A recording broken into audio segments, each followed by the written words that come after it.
이번에는 소설 구성의 3요소는 아니지만 소설을 구성하는 요소라고 할 수 있는 시점에 대해서, 서술자에 대해서 한번 알아보도록 하지요. 자, 여러분들, 소설을 왜 쓰고 우리가 왜 감상하는지 이미 얘기했었죠? 소설은 이야기를 전하기 위해서 존재하는 갈래다 라고 했잖아요.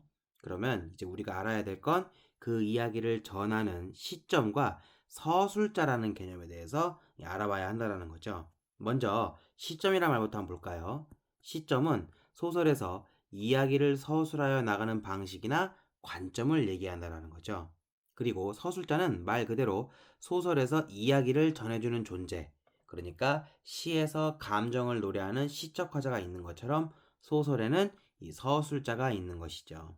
그러니까 소설 속의 사건과 이야기를 전달해주는 일을 우리가 서술자라고 부른다라는 거고, 이 서술자는 소설가, 그러니까 작가하고는 구분해야 한다는 거죠. 마치 시에서 시인과 시적 화자를 구분했던 것처럼요. 소설에서 나라고 하는 등장인물이 나온다 하더라도 이 나는 작가 자신이 아니라는 거예요. 어디까지나 이 서술자는 작가가 만들어낸 허구적 대리인이기 때문에 우리가 여기에 속으면 안 되겠습니다. 그러면 작가는 왜 이런 이 서술자라고 하는 가공의 인물을 만드는 걸까요? 그것은 시와 마찬가지로 누가 이야기를 전하느냐에 따라서 그 느낌, 그 맛이 달라지기 때문인 거죠.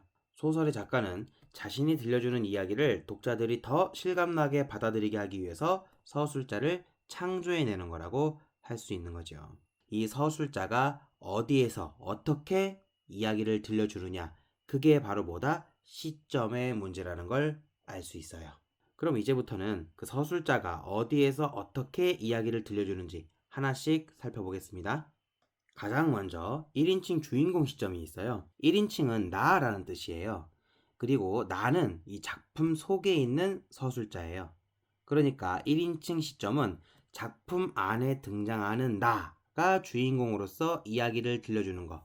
요걸 우리가 1인칭 주인공 시점이라고 합니다. 어떤 소설을 읽었을 때 그 다음에 내, 우리 이런 표현이 있으면 일단 1인칭 시점이라는 걸 알 수 있고, 그 나가 속마음과 함께 이야기를 들려주고 있다면 틀림없이 어떤 시점이냐?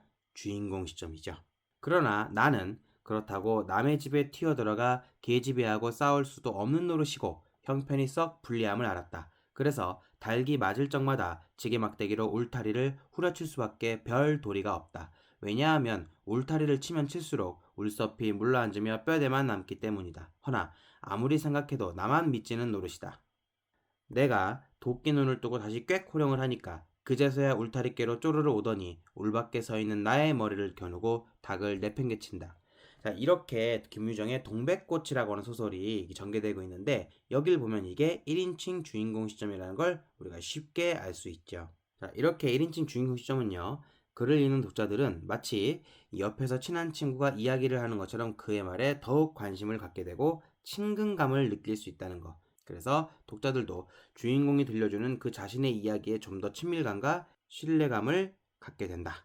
이게 여러분들 장점이라고 할 수 있겠네요. 그러면 1인칭 주인공 시점의 단점은 없을까요?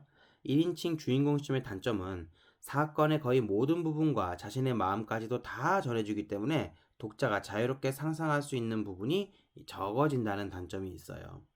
또 1인칭 주인공 시점은 독자에게 친밀감과 신뢰감을 주는 반면에 독자의 상상력을 제한할 수 있는 거죠. 또 독자는 주인공이 보고 느낀 것만을 알게 된다는 한계점이 있고, 주인공이 자신의 입장에서만 말하기 때문에 내용이 어떻다? 주관적일 수밖에 없어요. 그래서 1인칭 주인공 시점에서는 주인공의 속마음을 잘 알 수 있다는 면이 오히려 주인공의 생각만 듣게 된다는 이 단점이 되기도 한다는 겁니다. 자, 시점에서 두 번째는 1인칭 관찰자 시점이에요. 1인칭 주인공 시점과 비슷하지만 이 1인칭 관찰자 시점은 조금 다릅니다. 이 시점은 작품 속의 주변 인물인 나가 주인공을 관찰해서 이야기를 전달해주는 시점이에요.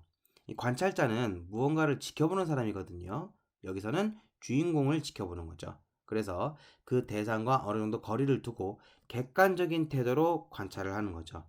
1인칭 관찰자 시점은 이렇게 나라는 인물이 주인공과 그를 둘러싼 세계를 관찰하여 서술하는 시점이 되겠습니다. 1인칭 주인공 시점처럼 나가 등장하긴 하지만 어디까지나 주인공이 아니라 주변 인물이에요. 주요섭 작가의 사랑손님과 어머니라고 하는 소설에 보면은요. 나는 금년 6살 난 처녀애입니다. 내 이름은 박오키고요. 라고 하면서 이 소설이 시작이 되는데, 그런데 이 소설은 주인공이 오키가 아닙니다. 이 오키의 어머니와 그리고 오키와 어머니가 살고 있는 집에 이 하숙을 하게 된 이 돌아가신 아빠의 친구, 그 사랑손님, 이렇게가 주인공인 거죠. 이 소설에서 오키네 사랑방에 하숙하게 된 아저씨와 오키의 어머니는 서로를 사랑하게 됩니다. 이 과정을 오키라고 하는 어린아이의 눈으로 들려주는 거죠. 오키는 6살밖에 안 됐기 때문에 이 어머니와 아저씨의 관계를 눈치채지 못하고 그저 자신의 눈에 비친 사건만을 서술해 주는데, 이 어리기 때문에 세상을 보는 관점, 이 남녀 사이의 사랑에 대한 생각도 제한적일 수밖에 없습니다. 그러니까 주인공들 사이의 감정을 알아채는 건 이 독자의 몫인 거죠. 주인공의 마음과 사랑이 직접적으로 드러나지 않기 때문에 독자들은 소설을 읽으면서 적절한 긴장감을 느끼게 되는 것이죠.